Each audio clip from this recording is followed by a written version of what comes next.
আল্লাহ বলতেছেন দুনিয়াতে আল্লাহর প্রতিনিধি বানাবে। সুবহানাল্লাহ বলবেন না? এই আয়াত বোঝার আগে একটু আলোচনা শুনেন। এই দুনিয়াতে মানুষ আসার আগে এই দুনিয়াতে জিন জাতি বসবাস করে। এখন জিন জাতি দুনিয়াতে আইসা মারামারি, কাটাকাটি, হানাহানি সব কিছু, এমন কোনো অপরাধ নাই যে তারা করে নাই। অপরাধ করতে করতে দুনিয়ার যে পরিবেশ, এই পরিবেশটা একবারে নোংরা করে ফেলছে। আল্লাহ রাব্বুল আলামিন তখন ফেরেশতাদেরকে বললেন, এই জিন জাতি দুনিয়াতে দাঙ্গামা হাঙ্গামা সৃষ্টি করছে, এক কাজ করো, এদেরকে তাড়াইয়া বনে জঙ্গলে সমুদ্রে মহাসমুদ্রের ভিতরে পাঠায় দাও। তখন ফেরেশতারা এই জিন জাতিকে এই দুনিয়ার থেকে তাড়াইয়া বনে জঙ্গলে সমুদ্রের ভিতরে নিক্ষেপ করছে। তখন এই দুনিয়ার ভিতরে ফেরেশতারা বসবাস করতে শুরু করল। তে জিন জাতিদেরকে তাড়াইয়া দিছে কারণ কি? তারা অন্যায় করত। বলেন কি করত? একটু জোরে আওয়াজ দিয়ে বলেন কি করত? এখন ফেরেশতারা আসছে, ফেরেশতারা আইসা দুনিয়াতে খালি বালা কাজ করে, অন্যায় কোনো কাজ নেই। সুবহানাল্লাহ বলবেন? তে জিন জাতি করত অন্যায় আর ফেরেশতারা করতেছে ভালো। কিছুদিন যাওয়ার পরে আল্লাহ রাব্বুল আলামিন ফেরেশতাদেরকে বললেন, ওয়াইজ ক্বালা রাব্বুকা লিল মালাইকা, ও ফেরেশতারা আমি দুনিয়াতে আমার প্রতিনিধি বানাবো। ফেরেশতারা আল্লাহকে জিজ্ঞাসা করলেন, আল্লাহ তুমি দুনিয়াতে এমন জাতি বানাইবা ওয়াসফিকুদ্দিমা, দুনিয়াতে এসে মারামারি করবে, কাটাকাটি করবে, একজন আরেকজনকে মাইরা লাইবে, জমির জন্য একজন আরেকজনের বিরুদ্ধে মামলা করবে, এরকম এখন অবস্থা আমাদের দেশে আছে না নাই? আর একটু জোরে বলেন আছে না নাই? আমরাই তো তোমার গুণগান গাওয়ার জন্য যথেষ্ট। তাহলে জিন জাতির অপরাধ অন্যায় করছে, ফেরেশতারা কোনো অন্যায় করে নাই। আল্লাহ রাব্বুল আলামিন বলেন, আমি এমন একটা জাতি বানাইতে চাইতেছি যে জাতিকে আমি গুনাহ করারও শক্তি দিব, যে জাতিকে আমি সওয়াবের কাজ করারও শক্তি দিব। অর্থাৎ তার গুনারও অনুভূতি থাকবে, সওয়াবেরও অনুভূতি থাকবে। জিন জাতি খালি গুনাহ করছে, ফেরেশতারা খালি সওয়াব আর সওয়াব, এই দুই জিনিসের সমন্বয় করে আমি এমন একটা জাতি বানাবো যে জাতি গুনার কাজের দিকে উদ্বুদ্ধ হবে, সওয়াবের কাজের দিকে উদ্বুদ্ধ হবে। যে দিকে যাবে চতুর্দিক দিয়ে গুনাহ, ওই গুনার থেকে নিজেকে ফিরাইয়া যখন সে মসজিদের দিকে চলে আসবে, তখন এই জাতিকে আমি আল্লাহ রাব্বুল আলামিন বানাইতে চাইতেছি যে জাতি দুনিয়াতে আমার গুণগান গাইবে। বলেন সুবহান। এই জন্য আল্লাহ তাআলা ফেরেশতাকে বললেন, আমি আমার প্রতিনিধি বানাবো। তো এই প্রতিনিধির গুণ সওয়াব করারও আমাদের মন চায়, গুনাহ করারও মন চায়। এক ব্যক্তি কয়, হুজুর আমার তো গান শুনতেও ভালো লাগে, আবার ওয়াজ মাহফিল হুজুরদের ওয়াজ শুনতেও ভালো লাগে। এরকম আমাদের ভিতরে আসে না? কি বলেন? গানের অনুষ্ঠানে গেলেও ভালো লাগে, এরপরে ওয়াজ মাহফিল আসলেও ভালো লাগে। হুজুর অবস্থাটা কি? এই অবস্থাটা হচ্ছে আমাদের অন্তরের ভিতরে শয়তানে বাসা বানাইছে। শয়তান বাসা বানাইছে, গুনাহ করতে করতে এমন অবস্থা হয়েছে, যারা হজ করতে গেছেন, কাবা শরীফের পাশে একটা পাথর আছে যেটাকে বলা হয় হজরে আসওয়াদ। হাজারুন শব্দের অর্থ হলো পাথর, আসওয়াদ অর্থ হলো কালো। এই পাথরটা আদম আলাইহিস সালাম যখন বেহেশতের থেকে আল্লাহ তাআলা আদমরে দুনিয়াতে পাঠাইছেন, তখন কিছু জিনিস নিয়ে আসছিল, তার ভিতরে একটা পাথর ছিল। এই পাথরটা দুধের মতো সাদা ছিল। বলেন না সুবহানাল্লাহ?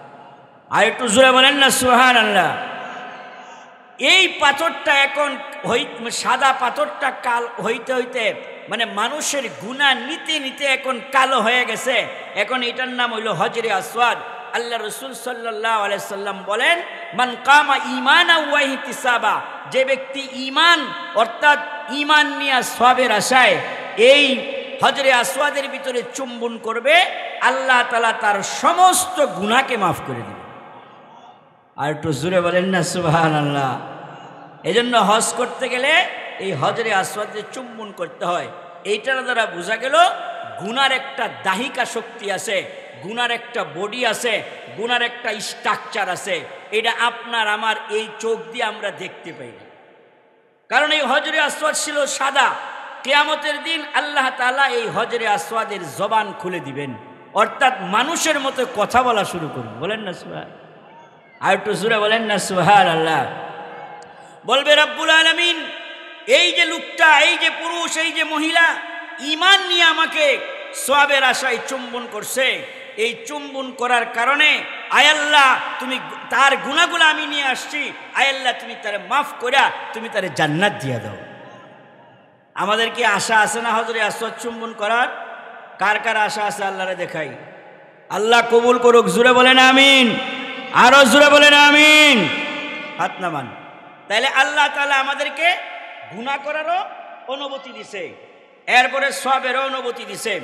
এখানে কেউ বলতে পারবেন যে আমার জীবনে কোনো গুনাহ নাই? আমার কথা বুঝতে আপনাদের অসুবিধা হইতেছে? এখানে কি আমরা বলতে পারবো যে আমার জীবনে কোনো গুনাহ নাই? তাহলে আমাদের গুনাহ আছে। রাসূল বলছেন কুল্লু বনি আদম খাত্তা, প্রত্যেক বনি আদম গুনাহগার। তাহলে আমরা গুনাহগার। তাহলে এই গুনাহ থেকে মাফের উপায় কি? 10টা কাজ আছে, 10টা আমল। এই 10টা আমল যদি আমরা করতে পারি আল্লাহ তাআলা আমাদেরকে গুনাহ থেকে মাফ দিবেন। আর বান্দা যখন গুনাহ থেকে মুক্তি পায়, মৃত্যু হইতে দেরি, আল্লাহর বেহেশতে যাইতে দেরি না। সুবহানাল্লাহ। এখন এই 10টা আমল শুনতে আমরা রাজি আছি তো ইনশাআল্লাহ? নেয়তটাকে সহি করি। আসাখুল কুতুবি বাদা কিতাবিল্লাহ, আল্লাহর কিতাবের পরে পৃথিবীর মধ্যে সবচাইতে যে কিতাব, দামি কিতাব, এটার নাম বুখারী শরীফ। সুবহানাল্লাহ বলবেন না? এই বুখারী শরীফ, ইমাম বুখারী রহমতুল্লাহি আলাইহি যে হাদিস দিয়া কিতাবটা শুরু করছেন, এই হাদিসটা হচ্ছে ইন্নামাল আমালু বিন্নিয়াত, সমস্ত আমল নিয়তের উপর নির্ভরশীল। আমি আপনাদেরকে উদাহরণ দেই। মিল ফ্যাক্টরিতে আমরা অনেকেই চাকরি করি, মাস শেষে বেতন পায়া বিবি সাহেবকে বলি 5,000 টাকা রাইখা দেই, বিপদ আপদে কাজে লাগবো না। কই না এরকম? এই যে নেয়তটা করছি, দেখা যায় কিছুদিন পরে বিপদ টিহি লাগছে, 5,000 টাকাও খরচ হয়েছে। নেয়ত গুণে বরকত, এজন্য নিয়ত সহি করতে হবে। নেকই এই মুহূর্তে আজকের এই দারুন নাজাত দাওরায়ে হাদিস মহিলা মাদ্রাসা থেকে আমি নিয়ত করি, জীবনে কত গুনাহ করছি, বাপ মার অবাধ্যতা করছি, বাপ মারে গালি দিছি, মানুষকে গালি দিছি, আমি মিলের অফিসার, আমার নিচের কর্মকর্তারে কত গালি দিছি, কত মানুষকে ঠকাইছি, কত মানুষের হক নষ্ট করছি। কথা বলেন ঠিক কিনা? এর থেকে মুক্তি পাওয়ার দরকার আছে না নাই? এই জন্য আমি 10টা আমল আপনাদেরকে বলবো।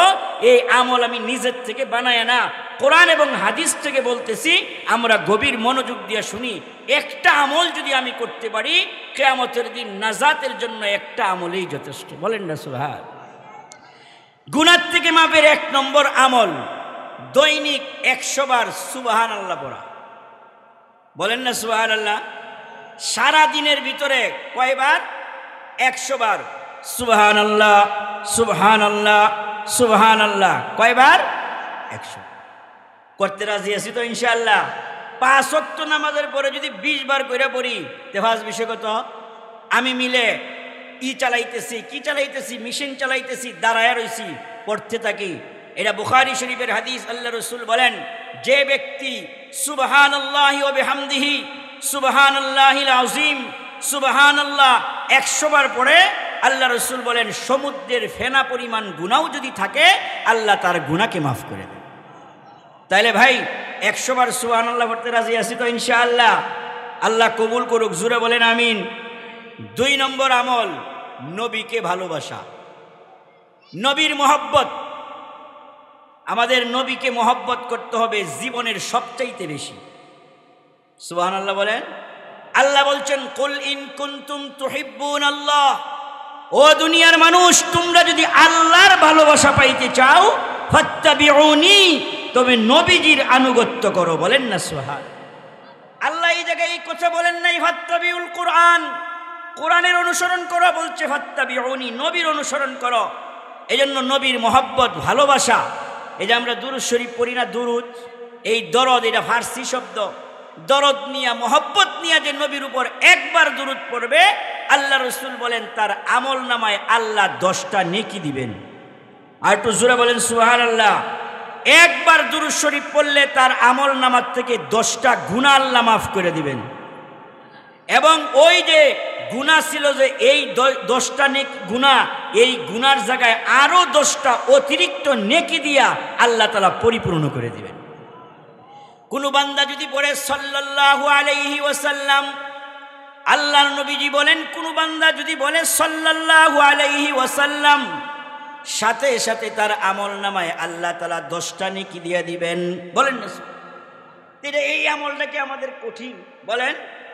সবচাইতে বেশি আল্লাহ কোরআনে বলছেন ইন্নাল্লাহা ওয়া মালাইকাতাহু ইউসাল্লুনা আলান নবী, আল্লাহ এবং ফেরেশতারা নবীর উপর দুরূদ পড়ছেন।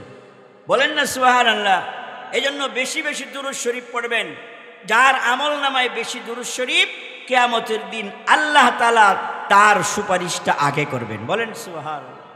তাহলে নবীর ভালোবাসা, নবীর প্রেম, মহব্বত আমাদের অন্তরের ভিতরে ফিট করতে হবে। যার অন্তরের ভিতরে নবীর মহব্বত আছে, যার অন্তরের ভিতরে নবীর মহব্বত আছে, সেই হচ্ছে সবচাইতে বড় ঈমানওয়ালা। বলেন না সুবহানাল্লাহ। আমরা দুরূদ শরীফ আমাদের নাই, দুরূদ শরীফের আমল আমরা করি না। দুরূদ শরীফ পড়লে আল্লাহ তাআলা গুনাহ মাফ করেন। আমরা যে যে দুরূদ শরীফ পড়ি, সবচাইতে দামি দুরূদ শরীফ কোনটা? যারা নামাজের মধ্যে পড়ি, আছে না নামাজের মধ্যে দুরূদ শরীফ?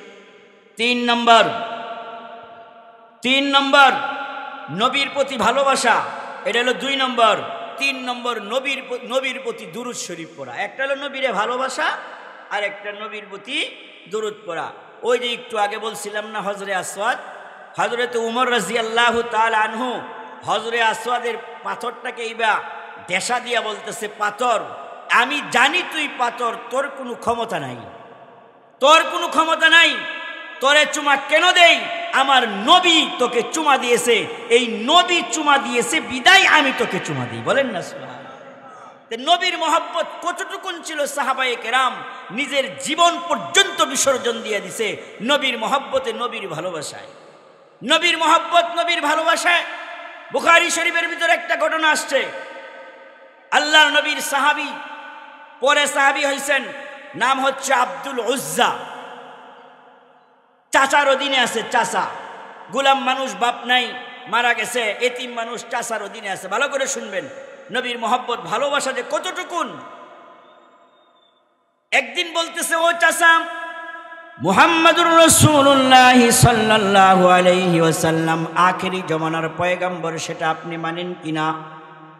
চাচা বলতেছে, আমার তো তাই মনে হয়। আব্দুল উজ্জা বলতেছে, তাহলে আপনি ইসলাম কবুল করবেন কিনা?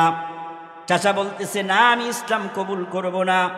আব্দুল উজ্জা বলতেছে, চাচা অনেক দিন অপেক্ষা করেছিলাম আপনি ইসলাম কবুল করবেন মনে করে, যেহেতু আপনি ইসলাম কবুল করবেন না, আপনি সাক্ষী থাকুন, এই মুহূর্তে আমি ঘোষণা করে দিলাম আমি মুসলমান হয়ে গেলাম। সুবহানাল্লাহ। চাচা বলতেছে, ভাতিজা, এই কালিমা পড়ার কারণে তোমার কি অবস্থা হবে তুমি জানো নি? কয়, না না না, আমি জানি না। চাচা বলতেছে, আব্দুল উজ্জা, এই কালিমা পড়ার কারণে আমি তোমাকে এই পর্যন্ত যা দিয়েছি সব আমাকে ফেরত দিতে হবে।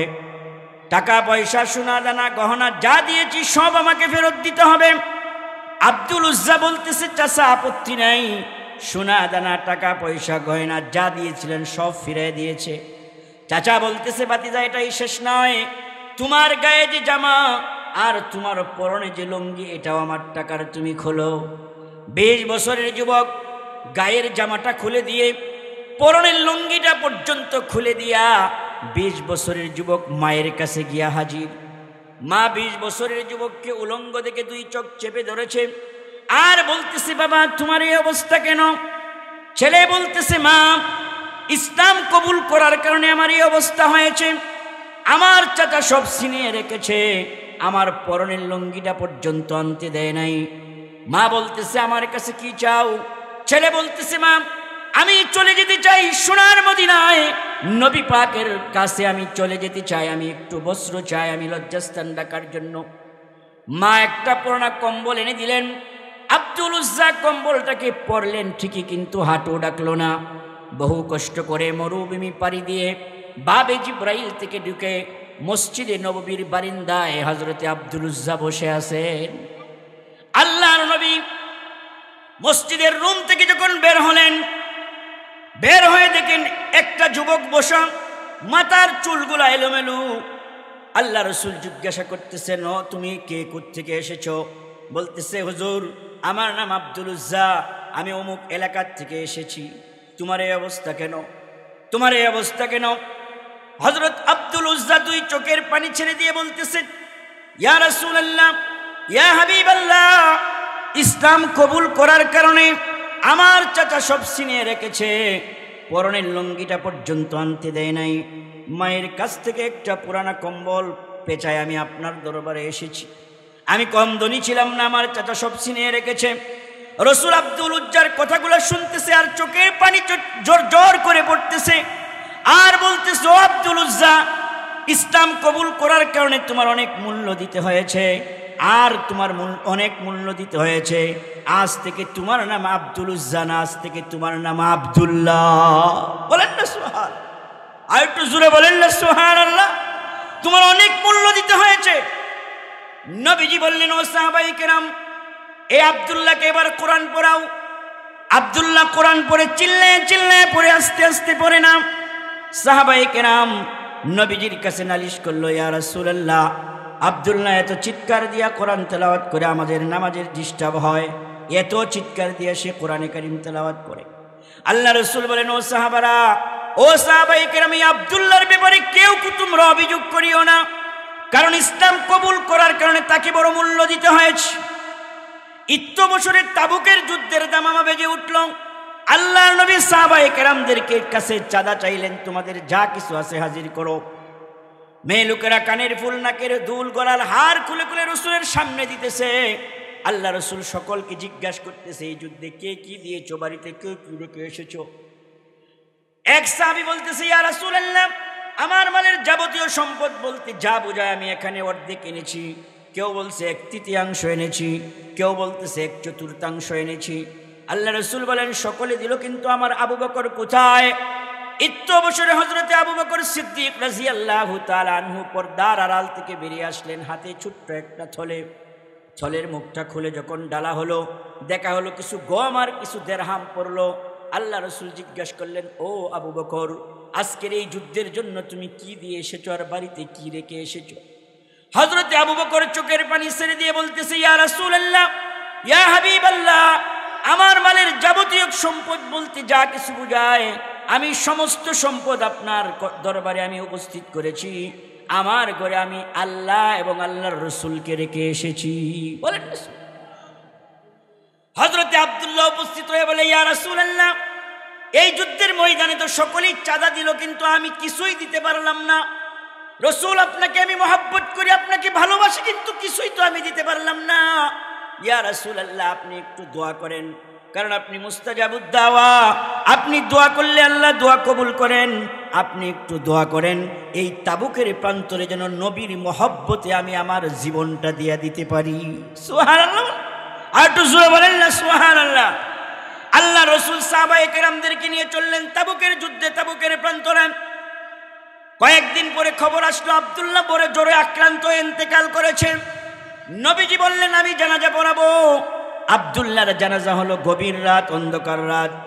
কবরের পাশে একজন আলু জ্বালিয়ে ধরে রেখেছে, আর কবরের মধ্যে একজন লাশ গ্রহণ করার জন্য আর লাশ দুইজন বহন করে আসতেছে।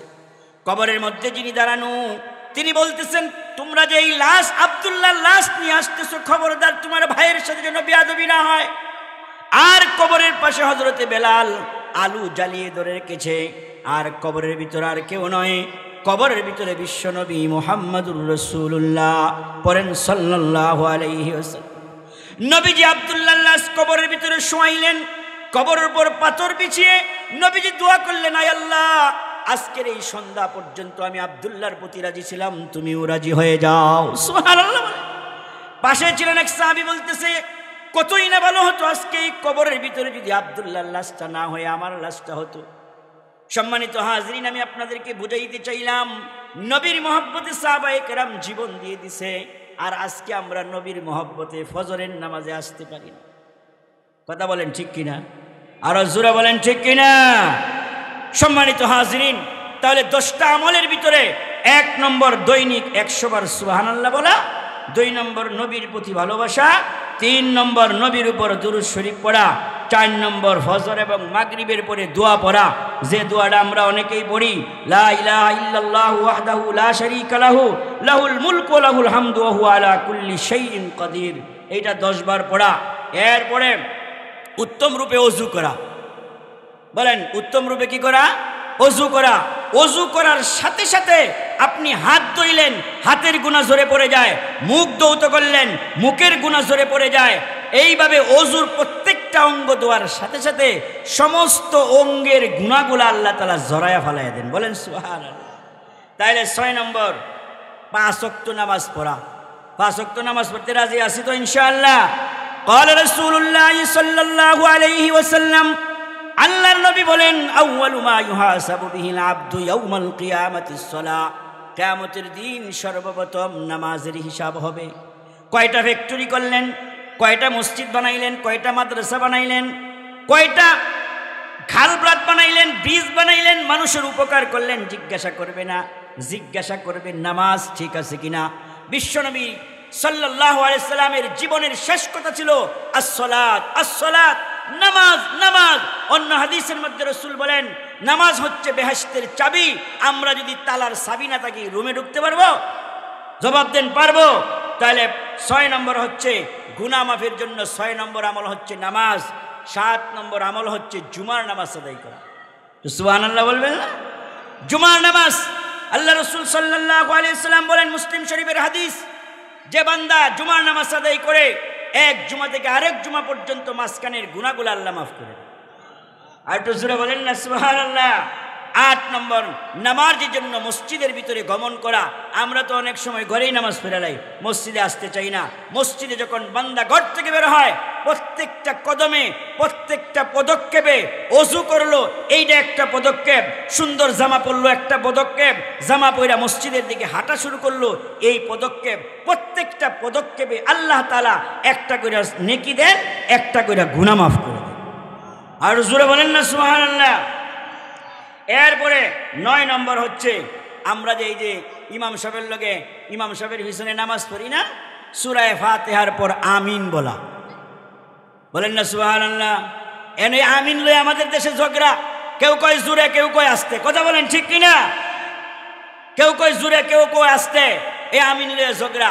যারা জোরে কয়, যে মসজিদে জোরে আছে আমরা ওই জায়গায় গিয়ে জোরে মাইকে আমিন করি। আর যে মসজিদের মধ্যে জোরে নাই, এখন মাঝখানের ভিতরে একজন কয় আমিন, জোরে কইলে অনেক নামাজের ডিস্টার্ব হয়ে যায়। এই জন্য সূরা ফাতিহার পর যে আমিন বলবে, আমার আমিন বলা, ইমাম সাহেবের আমিন বলা, ফেরেশতার আমিন বলা যদি এক হয়ে যায়, নবীজি বলেন গুফিরা লাহু মা তাকাদ্দামা মিন যামবিহি, আল্লাহ তাআলা তার পিছনের যাবতীয় গুনাহ মাফ করে দিবেন। 9 নম্বর আমল আলহামদুর পরে আমিন বলা, যেটা জোরে বলবো না, আস্তে আমিন বলবো। আমরা হানাফি মাযহাব যারা মানি, আমাদের আমিন আস্তে।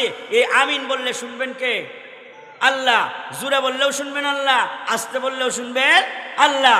জোরের হাদিসও আছে, আস্তের হাদিসও আছে, এটা নিয়ে আমরা ঝগড়া করব না। আমিন বলা ফরজ না, আমিন বলা কি না? ফরজ না, এটা আমার নিজের কাজ, এইটা নিয়ে আমি ঝগড়া করব না। সর্বশেষ রুকু থেকে উঠার পরে রব্বানা লাকাল হামদ, এই দোয়াটা বললে আল্লাহর নবীজি বলেন তার পিছনের গুনাহ আল্লাহ তাআলা মাফ করে দেন। তাহলে এই 10টা আমল করতে রাজি আছি তো ইনশাআল্লাহ? আল্লাহ যেন আমাদের সকলকে কবুল করেন, বলেন আমিন। এখনো রাস্তায় যারা আছেন, দয়া করে, মায়া করে, মহব্বত করে বলতেছি, হাতে পায়ে ধরতেছি, আসেন। এইটা গুনাহ মাফের ময়দান। নবীজি বলছেন এই বেষ্টনীর ভিতরে যারা আছে, এটা আল্লাহর বাউন্ডারির ভিতরে চলে আসছে। আল্লাহর ফেরেশতারা চতুর্দিক দিয়ে বেষ্টন করে আল্লাহর কাছে দোয়া করে, আল্লাহুম্মা রহম লাহুম, আয় আল্লাহ এই বান্দাদের প্রতি তুমি রহম করো। আল্লাহুম্মা গফির লাহুম, আয় আল্লাহ তুমি এই বান্দাদেরকে মাফ করে দাও। বলেন না সুবহানাল্লাহ। তাহলে এই মুহূর্তে আমরা এখানে আসলাম, আমাদেরকে মাফ করে দিয়েছেন কে? আরো জোরে বলেন কে? যে 10টা আমল বললাম, আমরা ইনশাআল্লাহ আমল করার চেষ্টা করব। আল্লাহ তৌফিক দান করুক। সকলে বলেন আমিন। ওয়া আখিরি দাওয়ানা আলহামদুলিল্লাহ।